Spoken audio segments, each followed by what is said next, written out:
Hi everyone. Today I'll introduce one of my favorite manufacturing processes, rolling. Rolling is a key technique in metalworking, and it's actually responsible for about 90% of all metals produced in this industry. But what is rolling exactly? Simply put, it's the process of compressing a long workpiece to change its thickness or cross-section. This is done by passing the material through a set of rotating rolls. Rolling was developed in the late 1500s, and over time, it's become a core part of manufacturing due to its versatility and efficiency. There are two main types of products created from rolling, and those are plates and sheets. Plates are thick, generally more than 6 millimeters, and are crucial for structural applications, such as bridges, ship hulls, and even nuclear vessels. For example, plates can be up to 0.3 meters thick for boiler supports, or 150 millimeters thick for reactor vessels, making them extremely durable. Sheets, on the other hand, are thinner than 6 millimeters and often come in coils for easier transport. They're used in a wide range of products we see every single day, like car bodies, airplane fuselages, and even beverage cans. Interestingly enough, the fuselage of a commercial aircraft is often made from just 1 millimeter thick aluminum alloy, while beverage cans use aluminum sheets as thin as 0.15 millimeters. What makes rolling so important is its versatility and the fact that it allows for both large-scale structural products and the everyday items we use. Plus, rolling can be done at high temperatures, which is called hot rolling. This improves the metal's properties by breaking down its brittle, porous cast structure into something more refined and much stronger. Rolling is a powerful process, enabling large-scale production at a low cost. The switch from traditional ingot rolling to continuous casting and rolling has boosted efficiency even further.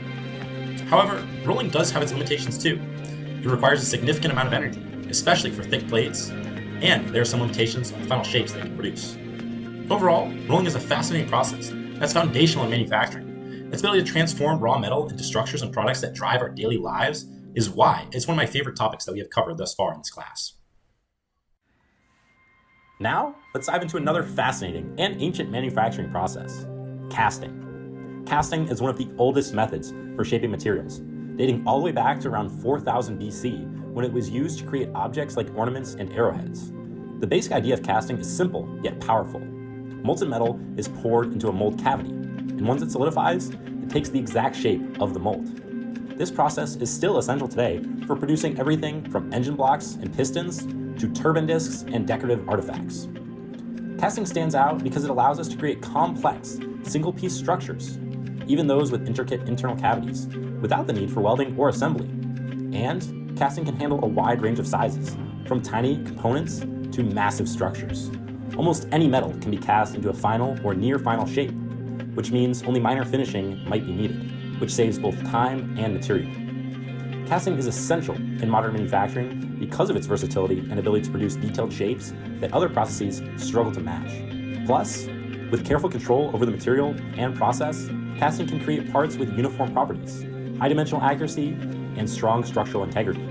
This control means we get components that meet strict quality requirements like those needed in the automotive or aerospace industries. The success of casting depends on 4 main factors. Number 1, how the metal solidifies. Number 2, the flow of molten metal into the mold. Number 3, heat transfer as the metal cools. And finally, number 4, the mold material itself. Each factor plays a role in the final quality of the cast product. While casting is highly versatile, it does have some limitations. Shrinkage during cooling, for example, can sometimes lead to small internal defects. In summary, casting is an essential manufacturing process with a rich history and incredible modern applications. Its ability to create complex shapes in a single step is why it's one of my favorite topics that we've covered this far in this course. Next up is lean manufacturing. Lean is all about maximizing value by eliminating waste and improving processes. It's a philosophy that originated in the Toyota production system and has since transformed industries worldwide. Lean manufacturing focuses on several core principles, including value stream mapping, continuous improvement, and just-in-time production. By identifying and mapping out every step in the production process, companies can pinpoint areas where waste occurs, whether it's excess inventory, unnecessary transportation, or overproduction. This leads to a streamlined workflow that enhances productivity and reduces costs. I particularly appreciate tools like 5S and Kaizen, which promote organization and continuous improvement. The 5S methodology, sort, set in order, shine, standardize, and sustain, helps maintain an orderly workspace, leading to safer and more efficient operations.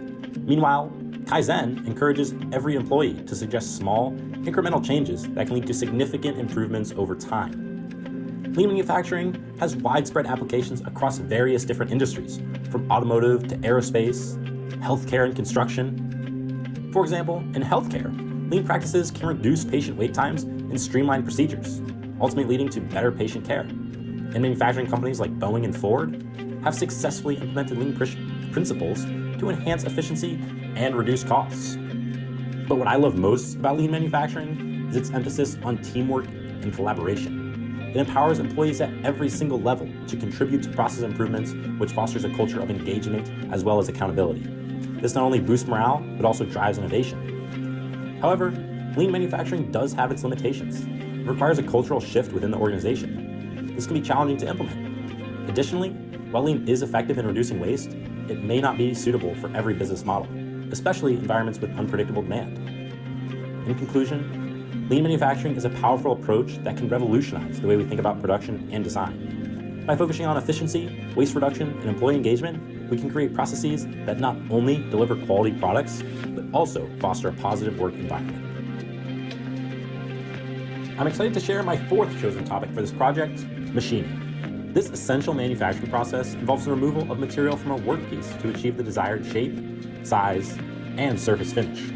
Machining encompasses various techniques, including turning, milling, drilling, and grinding, each tailored for specific applications and materials. Machining plays a crucial role in providing precision components for a wide range of industries, from aerospace to automotive and medical devices. For instance, it's used to create engine blocks, gears, and intricate parts for aircrafts.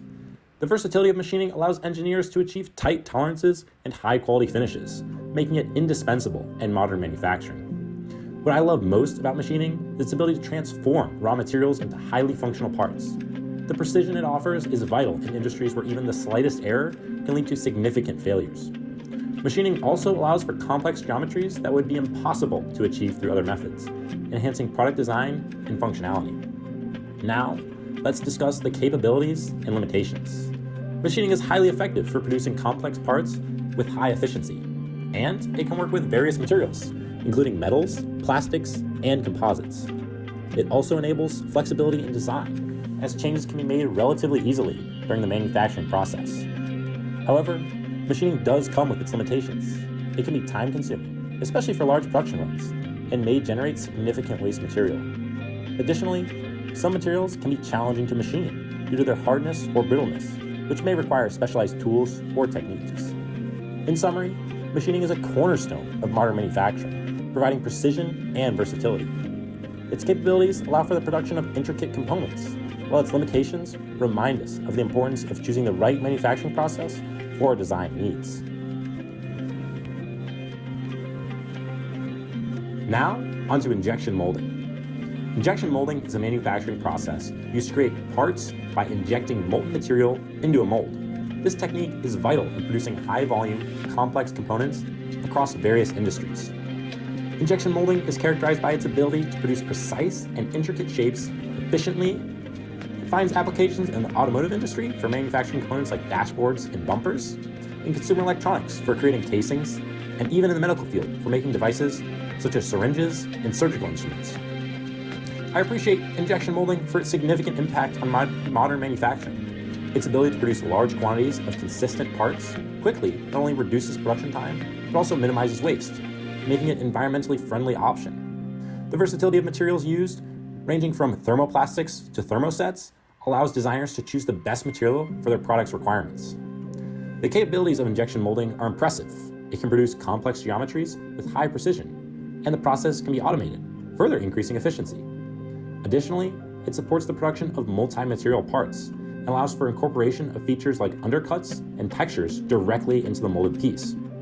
However, injection molding does have limitations. The initial cost of creating molds can be high, making it less ideal for low-volume production runs. Moreover, not all materials are suitable for injection molding, and the process can be limited by the size and complexity of the mold. In conclusion, injection molding is a powerful manufacturing technique that offers speed, precision, and versatility. Understanding its capabilities and limitations is crucial for anyone involved in design and manufacturing. I hope this overview has shed light on why injection molding is one of my favorite topics.